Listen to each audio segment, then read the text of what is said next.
Hello दोस्तों, welcome to investment planning services. आज हम एसबीआई म्यूचुअल फंड के नए इन्फो को डिस्कस करेंगे।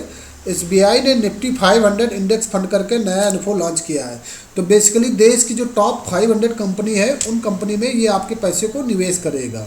इससे पहले इस फंड को हम डिटेल में डिस्कस करें, मैंने एक पर्सनल बजट प्लानिंग नोटबुक बनाई है जिसमें आप बहुत सारी चीज़ें अपने मैनेज कर सकते हो, जिसमें आप अपना सेविंग ट्रैक कर सकते हो, मंथली बजट, वीकली बजट आप बना सकते हो, आप ईयरली प्लानर बना सकते हो, अपने पासवर्ड लिख सकते हो, इंपॉर्टेंट कॉन्टैक्ट पर्सन का नाम लिख सकते हो, अपनी रिटायरमेंट सेविंग कितनी है उसको लिख सकते हो।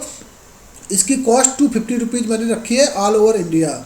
ऑर्डर देने के लिए आप 7768061080 पे व्हाट्सअप करें। बात करते हैं एसबीआई निफ्टी 500 इंडेक्स फंड की। तो इंडेक्स जो टॉप 500 इंडेक्स फंड होता है उसमें होता क्या है कि जो टॉप 1 से लेके 100 तक की कंपनी होती है मार्केट कैपिटलाइजेशन के हिसाब से, तो उनको लार्ज कैप बोलते हैं, और 101 से लेके 250 तक के वालों को बोलते हैं मिड कैप बोलते हैं, और 251 से लेके 500 तक को स्मॉल कैप बोलते हैं। तो बेसिकली ये एक मल्टी कैप टाइप का फंड हो गया जिसमें लार्ज कैप भी है, मिड कैप भी है और स्मॉल कैप भी है। ये इन्फो 17 सितंबर को ओपन होगा और 24 सितंबर को क्लोज हो जाएगा। इसके बाद 5 वर्किंग डेज में लगभग 1 अक्टूबर के पास मान लीजिएगा ये ओपन हो जाएगा री इन्वेस्टमेंट करने के लिए। यहाँ पे ग्रोथ, IDCW ऑप्शन तीनों अवेलेबल है, आप उनमें निवेश कर सकते हो। SIP के फार्म में जिनको निवेश करना है तो मिनिमम 500 रुपये करना पड़ेगा, और लमसम जिनको करना है तो एक बार में निवेश करना है तो कम से कम 5000 करना पड़ेगा। वेरी हाई रिस्क कैटेगरी का ये फंड रहेगा।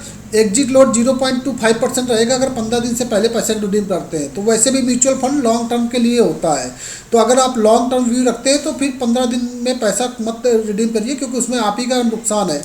दो नुकसान है, अगर थोड़ा प्रॉफिट भी हो गया तो आपको short term capital gain tax लगेगा जो कि 20% होता है।